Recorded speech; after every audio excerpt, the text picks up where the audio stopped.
इधर की तरह धान में आ गया था पूरा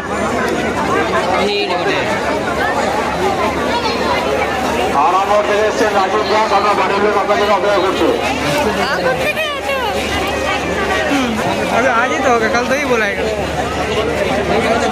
राजेश दास আপনার জন্য আপনার দ্বিতীয় অপেক্ষা করছে আপনার